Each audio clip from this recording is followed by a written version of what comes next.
Question ఉంది, అందరూ కూడా కామెంట్ చేస్తున్న పరిస్థితి. అయితే మార్చి 18th ఈవినింగ్ నుంచి ప్రీమియర్స్ దురంధర్ 2 రిలీజ్ అవ్వబోతుంది.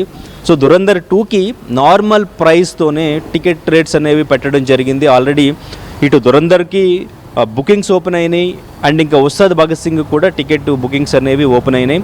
మార్చి 27th రిలీజ్ అవ్వాల్సిన ఉస్తాద్ భగత్ సింగ్ని మార్చి 19th రిలీజ్ డేట్ని చేంజ్ చేసుకున్నారు. మార్చి 19th చేంజ్ చేయడానికి ప్రధాన కారణం ఇటు ఉగాది పండగ అండ్ ఇంకా రంజాన్ వీకెండ్స్ కూడా కలిసి వస్తున్నాయి. సో ఈ హాలిడేస్ అన్నీ కలిసి వస్తున్నాయి కాబట్టి మంచి కలెక్షన్ చేసుకోవడానికి పాసిబుల్ ఉంటుందని చెప్పేసి మేకర్స్ ఈ డెసిషన్ తీసుకున్నారు. కానీ ప్రీమియర్స్ని టికెట్ రేట్స్ని ఎందుకు హైక్ చేయలేదు అంటే ఇక్కడ దురంధర్ 2కి కూడా మంచి కాంపిటీషన్ ఉంది.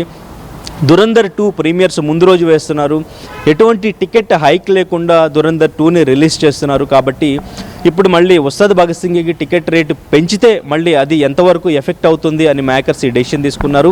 యాక్చువల్గా హైకోర్టు నుంచి ఏ స్టార్ హీరో సినిమా రిలీజ్ అయినా కూడా టికెట్ రేట్ పెంచుతూ జీవోలు ఇచ్చిన తర్వాత హైకోర్టు కూడా సీరియస్గా తీసుకుని టికెట్ రేట్స్ అనేవి పెంచొద్దు, టికెట్ రేట్ ఏదైనా సినిమాకి పెంచాలి అనుకుంటే 90 days ముందు రిక్వెస్ట్ పెట్టుకోండి, అప్పుడు మేము పరిశీలించి ఆ సినిమా బడ్జెట్ని బట్టి మేము టికెట్ రేట్ అనేది ఇస్తామని చెప్పేసి హైకోర్టు చెప్పడం జరిగింది. దీనిపై మైత్రి మూవీ మేకర్స్ పిటిషన్ వేశారు సుప్రీంకోర్టులో. అయితే సుప్రీంకోర్టు స్టే విధించారు. టికెట్ రేట్లు పెంచుకోవడానికి వెసులుబాటు కల్పించారు. ఉస్తాద్ భగత్ సింగ్ టికెట్ రేట్లు పెంచుకోవడానికి